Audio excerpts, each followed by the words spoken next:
আসসালামু আলাইকুম এভরিওয়ান, কেমন আছেন সবাই? আশা করি সবাই ভালো আছেন। আজকে আমার ছেলের পরীক্ষা ছিল, তো আমি আসার পথে এই মাছগুলো দেখেছি। এই মাছগুলো অন্যান্য অঞ্চলে কি বলে আমি জানি না, তবে আমাদের আঞ্চলিক ভাষায় মানে চট্টগ্রামের মানুষরা এই মাছটাকে বলে চেওয়া মাছ। আমি এই মাছটাকে হলুদ, মরিচ, তারপর মশলা, লবণ, তেল, পেঁয়াজ সব কিছু দিয়ে মেখে ভাজা করব। এই মাছটা ভাজা করার পর ডাল দিয়ে খেলে ভীষণ মজা। অন্যান্য ডিস্ট্রিক্টে এটা খান কিনা কেউ আমি জানি না। যদি কখনো না খেয়ে থাকেন বা কখনো এটা যদি আপনারা বাজারে পেয়ে থাকেন, তাহলে এটা অবশ্যই কিনে দেখবেন। একবার কেনার পর এটাকে ভাজা করবেন। আম ডাল অথবা মসুরের ডাল, যে কোনো ডাল দিয়ে ভাজা মাছ আর গরম ভাত, এটা খেয়ে দেখবেন। ভীষণ মজার একটা মাছ। এটা আমি যখনই দেখি না কেন এটা আমি কিনবই, এবং আমি খুব পছন্দ করি এই মাছ।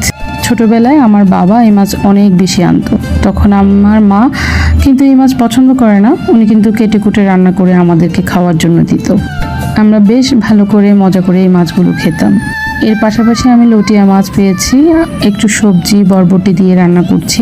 লটিয়া মাছটা কিন্তু মানে খুবই ঠান্ডা একটা খাবার, কোনো মশলা এত বেশি লাগে না, অল্প মশলা দিয়ে রান্না করলেও খুব ভালো হয়। এই জন্য এটা খেতে আমার অনেক ভালো লাগে। আর এখন যে পরিমাণ গরম পড়ছে, ওই গরমে এই ধরনের খাবারগুলো বেস্ট।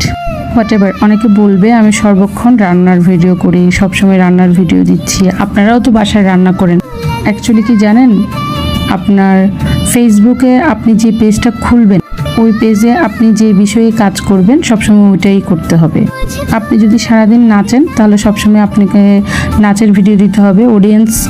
এমনও কিছু অডিয়েন্স আছে যারা সবসময় নাচ পছন্দ করে, আবার এমনও কিছু অডিয়েন্স আছে যারা অন্যদের ঘরের কি কর্মকাণ্ড করে এগুলো দেখতে পছন্দ করে।